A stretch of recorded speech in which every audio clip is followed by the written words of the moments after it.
Selamat malam semuanya. Sebelumnya, nama saya Muhammad Rahim Alabror dengan NIM 013.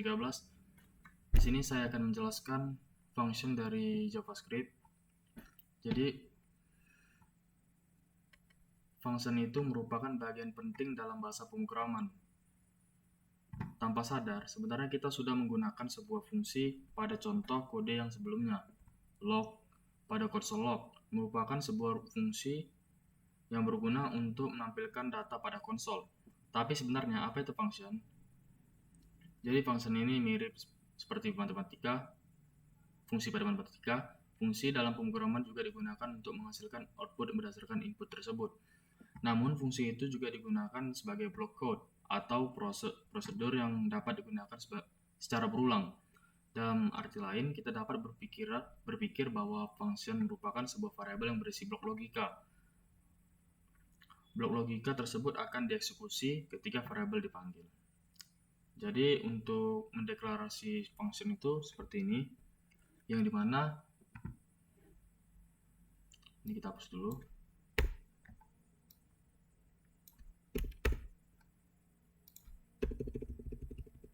Nah, sini yang dimana itu fungsi struktur yang sama, fungsi dideklarasi dengan keyword function.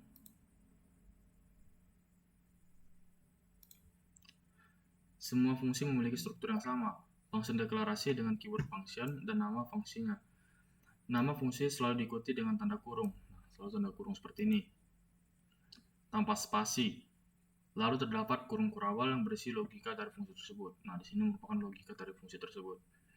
Terkadang di dalam kurung kita membutuhkan sebuah informasi tambahan disebut dengan parameter. Parameter merupakan data yang digunakan pada fungsi yang diproses di dalamnya. Sebagai contoh, fungsi console log dapat menerima argumen berupa string atau data lain untuk menampilkan konsol. Berikut merupakan ilustrasi dari struktur fungsi dengan parameter. Nah, ini kita contohkan saja. Di sini kita buat dulu keywordnya itu function. Setelah itu nama dari functionnya dan membuka kurung ini, dan di sini kita bisa mengisi parameter yang tadi merupakan, atau kita bisa menambahkan informasi tambahan. Nah, di sini kita letaknya, dan di dalam kurung ini isi dari logika yang ingin kita buat. Nah, misalnya di sini kita membuat contohnya saja langsung. Misalnya di sini kita ingin menampilkan console log.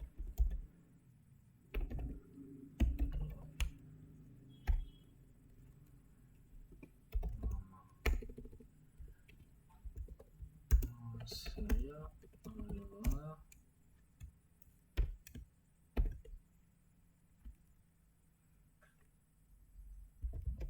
ini misalnya.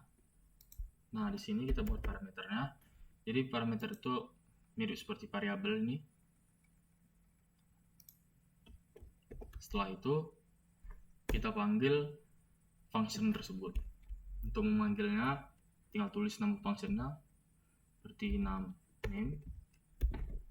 Sini sebaiknya kita ganti saja nama supaya beda.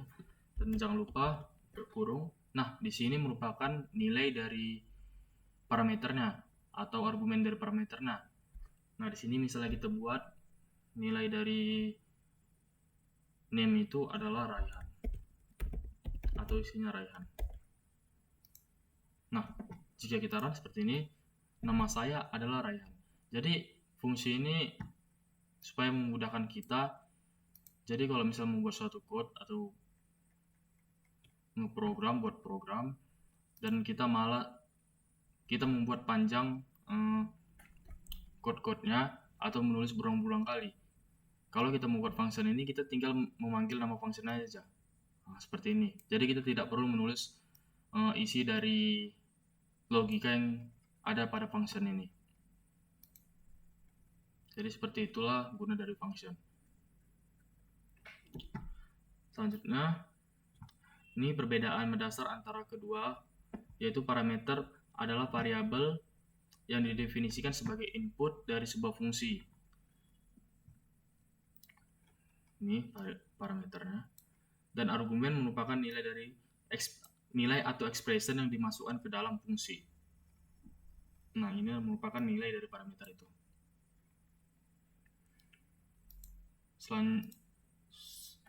Selanjutnya, setelah membuat fungsi, kita dapat memanggilnya dengan menuliskan nama fungsi tersebut. Nah, ini merupakan nama fungsinya. Itulah contoh dari sederhana fungsi. Selanjutnya, untuk menambahkan parameter pada fungsi, tambahkan variabel di dalam tanda kurung. Namun variabel tersebut tidak memerlukan keyword var, let, atau const. Kita juga menambahkan lebih dari satu parameter dengan memberikan tanda koma atau variabel parameternya, antar variabel parameternya. Contohnya seperti ini. Misalnya kita membuat logika baru, kita buat if umur, misalnya umurnya jika lebih besar dari 25, maka eksekusi tersebut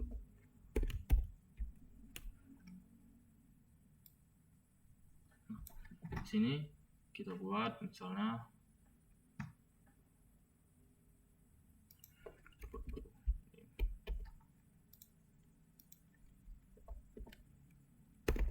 name. Ini kita buat parameter satu nama, baru kita buat di sini umur. Nah, jika ingin membuat dua parameter, untuk memisahkannya itu kita buat koma. Selanjutnya kita buat if else di sini.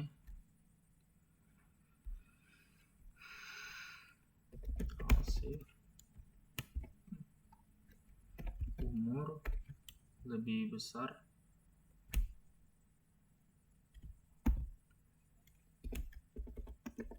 jika umurnya lebih besar sama dengan 12,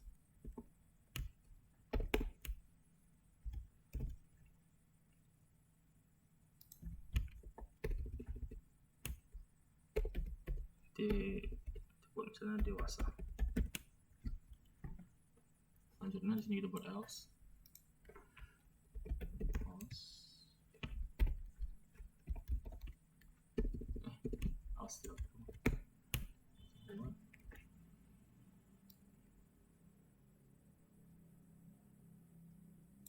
Misalnya di sini masih kecil.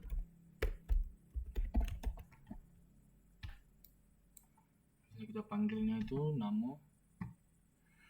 Setelah itu kita panggil fungsinya, yaitu nama fungsi itu name. Dan di sini kita jangan lupa membuat nilai dari parameternya. Misalnya umur 20.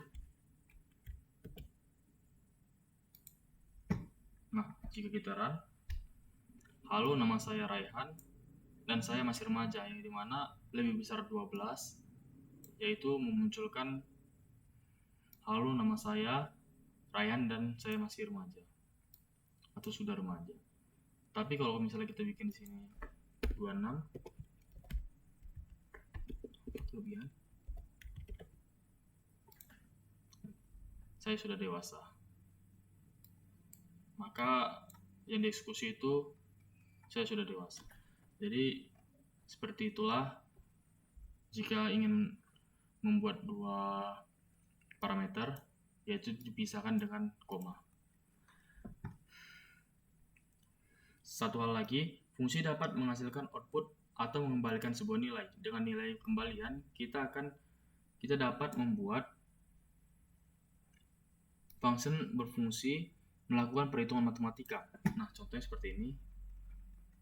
Misalnya kita buatlah contoh.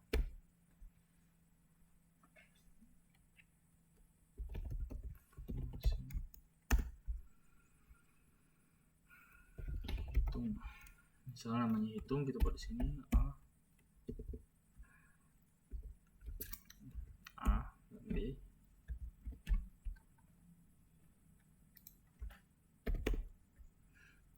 Return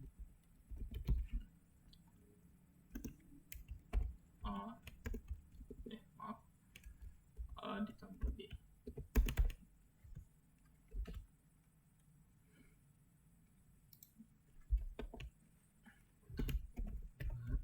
Result hasil sama dengan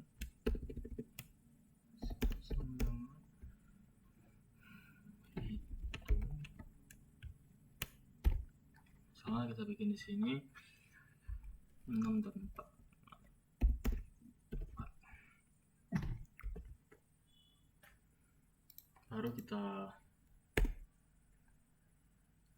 print console.log hasil. Nah, jika kita run 10. Jadi fungsi return itu untuk mengembalikan nilai.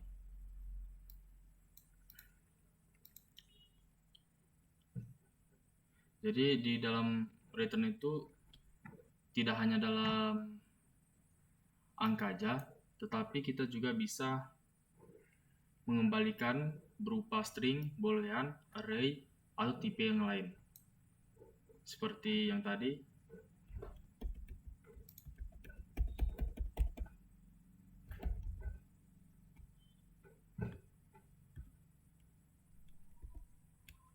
Ini bisa kita ganti dengan return untuk mengembalikan nilai.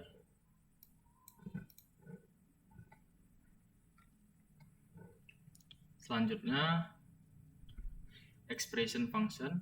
Cara lain untuk membuat sebuah fungsi pada JavaScript, expression function, bahwa ekspresi function adalah kode atau instruksi yang mengembalikan nilai, sehingga ekspresi function bisa disimpan dalam sebuah variabel. Pada ekspresi function umumnya kita perlu menuliskan nama fungsinya. Fungsi yang tidak bernama juga dikenal dengan anonymous function. Berikut ini merupakan contoh dari penulisan function. Ini merupakan penulisan function. Jadi bedanya itu langsung saja di sini console log. Di sini kita panggil nama fungsinya. Setelah itu langsung saja di dalam console log itu kita buat nilai dari parameternya.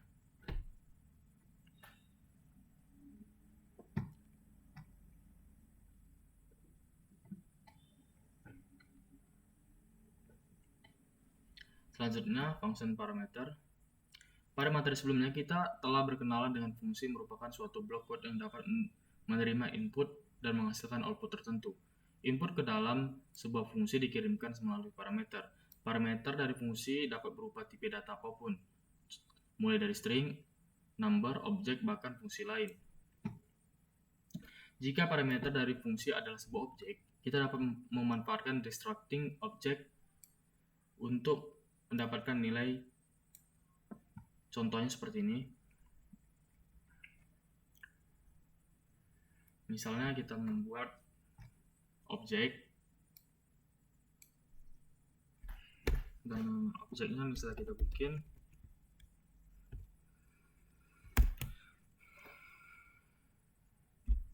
misalnya pause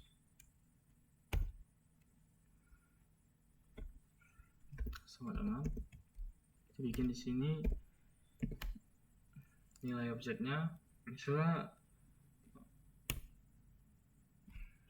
jenis dari pause itu adalah mamalia misalnya mamalia. Terus di sini kita buat umur misalnya udah 5 tahun.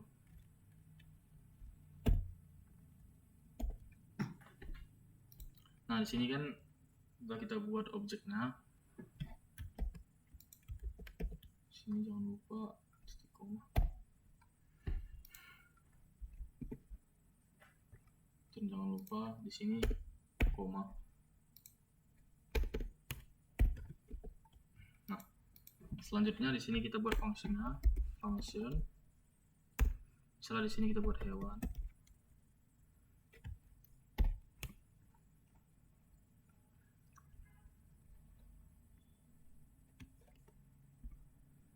Nah, di sini yang mau kita panggil parameternya itu misalnya sini jenis,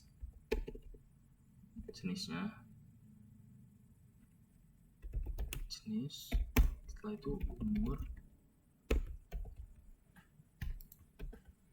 setelah Setelah itu kita buat operasi logika yang kita tampilkan. Console.log, misalnya di sini console.log.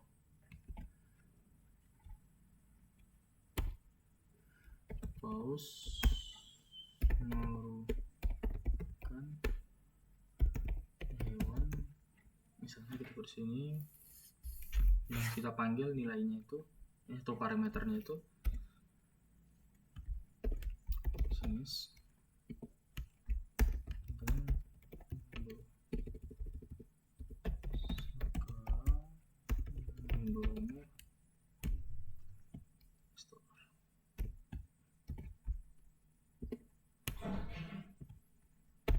berumur, sini kita bikin umur.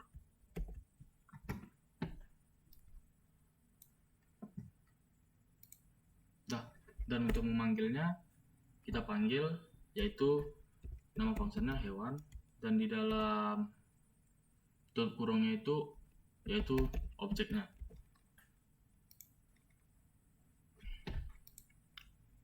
Di sini ada terjadi error. Nah, di sini seharusnya merupakan string. Kita harus menambahkan petik 2. Nah, maka muncul di sini Paus merupakan hewan mamalia dan sekarang berumur 5 tahun. Nah, jadi seperti itu kalau ingin membuat atau memasukkan nilai objek itu di dalam function. Fungsi pada JavaScript tidak melakukan pengecekan terhadap jumlah maupun tipe argumen yang dimasukkan ke dalam parameter. Ini berarti jika memasukkan argumen meskipun tidak sesuai dengan parameter yang telah didefinisikan, seperti yang kita lihat pada contoh code yang di atas, ketika argumen lebih sedikit dari parameter, maka parameter yang tidak terdefinisi akan bernilai undefined. Nah, misalnya kita buat di sini beban. Nah, di sini kan tidak ada. Kita bikin variabel beban itu. Tapi kalau misalnya kita panggil ini, dan beratnya adalah $. Beban. Kita panggil beban itu. Dan kita run. Nah, Paus merupakan hewan mamalia dan sekarang berumur 5 tahun dan beratnya adalah undefined. Yang dimana tadi kan kita panggil parameter beban, tetapi di sini tidak ada nilainya. Jadi kalau ingin menetapkan langsung nilainya saja, kita bisa langsung buat di dalam kurung ini sama dengan 50. Saya bikin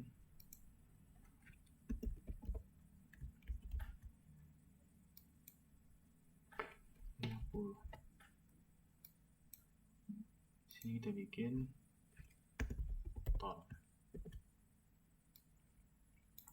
Nah, jika kita run, Paus merupakan hewan mamalia dan sekarang berumur 5 dan beratnya adalah 50 ton. Jadi seperti itu kalau ingin langsung menetapkan nilai dari parameternya. Kita buat saja langsung di dalam kurung.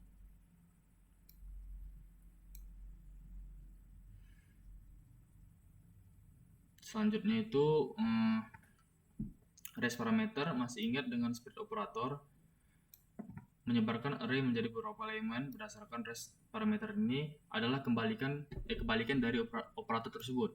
Raise parameter juga dituliskan menggunakan tree consecutive dots seperti titik. Dengan raise parameter kita dapat menggabungkan beberapa elemen menjadi satu array. Contohnya seperti ini tadi. Di sini ada contohnya function sum titik number. Nah, di situ nilai dari objeknya. Jadi hampir mirip seperti yang di atas. Selanjutnya arrow function. S6 memperkenalkan fungsi baru yang dinamakan arrow function expression atau lebih dikenal dengan arrow function. Arrow function mirip seperti regular function secara perilaku, tetapi berbeda dalam penulisannya. Sesuai namanya, fungsi didefinisikan menggunakan tanda panah atau fat arrow. Nah, seperti ini, dengan lebih besar. Tentunya penulisan arrow function akan lebih singkat. Selain perbedaan sintaksis, terdapat perbedaan perilaku antara arrow function dan regular function. Regular function dapat berupa function deklarasi dan function ekspresi. Namun pada arrow function hanya berupa ekspresi function saja. Itu sebabnya arrow function memiliki nama lengkap arrow function expression. Nah, di sini ada contohnya. Ada regular function dan arrow function. Nah, bedanya di sini bisa kita lihat bahwa mendeklarasi function itu tidak perlu lagi menulis key-nya kayak gini function. Tidak perlu. Langsung saja di sini buat const say hello sama dengan, nah di sini parameternya greet. Nah, untuk perbedaannya di sini ada sama dengan, lebih besar atau tanda panah seperti ini. Nah, ini yang menandakan itu merupakan function.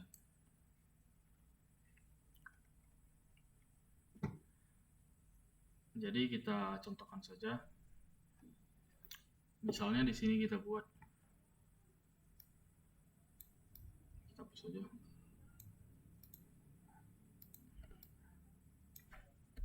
Setelah kita buat const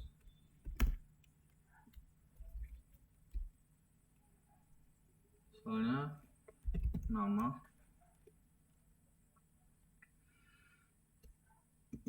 sama dengan name. Nah, di sini kan parameternya. Sebenarnya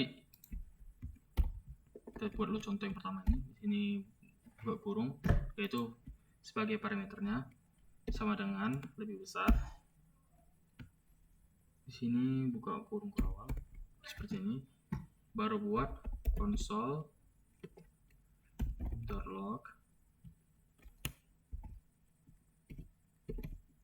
nama saya adalah, bikin sini $,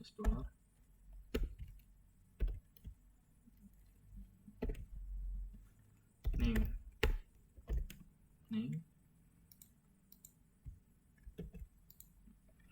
taruh di sini, kita panggil fungsinya nama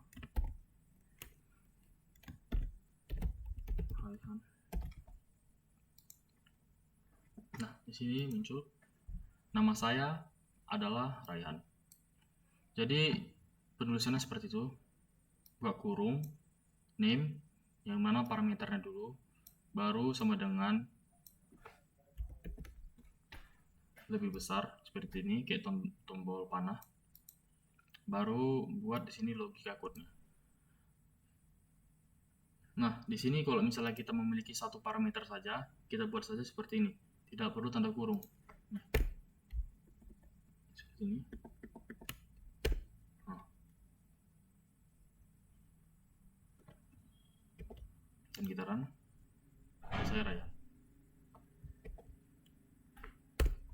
Jadi paksa kita kurung.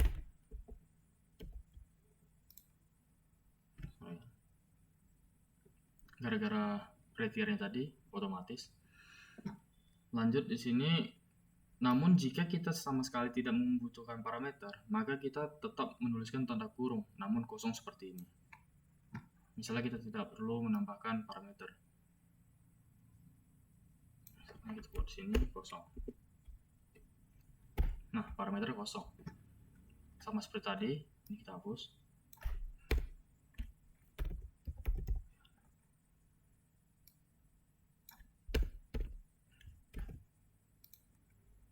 Halo, nama saya Ryan. Jadi seperti itu penulisan arrow function. Satu hal yang menarik, ketika body dari function hanya terdiri di satu baris, kita bisa menghapus tanda kurung kurawal. Nah, seperti ini. Jadi kita bisa menghapus, kalau misalnya satu baris saja, kita juga bisa menghapus kurung kurawal.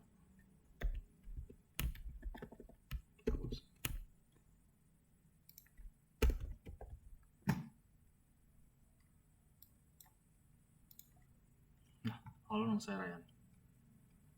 Jadi seperti itu penulisan arrow function. Jadi mempermudah kita atau mempersingkat sintaks dari function tersebut. Selanjutnya di sini ada variable scope. Sejauh ini kita sudah mengenal function. Setelah kita memisahkan kode ke dalam blok atau fungsi terpisah, ada satu hal yang penting yang perlu kita tahu, yaitu variable scoping. Ada banyak keadaan di mana kita membutuhkan variabel tersebut untuk diakses di seluruh script yang kita buat. Tetapi ada juga keadaan di mana kita ingin variabel tersebut dapat diakses pada cakupan fungsi dan fungsi turunan saja. Variabel yang dapat diakses dari seluruh script disebut dengan global scope, sementara variabel yang hanya diakses pada fungsi tertentu disebut dengan locally scope. Variabel JavaScript menggunakan fungsi untuk mengelola cakupannya. Jika variabel didefinisikan di luar fungsi, maka variabel tersebut bersifat global. Jika di luar fungsi itu bersifat global. Tetapi jika variabel didefinisikan dalam fungsi, maka variabel bersifat lokal. Cakupannya hanya pada fungsi tersebut. Contoh seperti ini, jika kita mendeklarasi parameternya atau variabelnya di dalam function itu disebut dengan lokal, tetapi kalau di luar function disebut dengan global. Jadi seperti itulah perbedaan global dan lokal. Mungkin kita berharap nilai total akan 9. Seperti ini juga kita harus hati-hati dalam penulisan code-nya.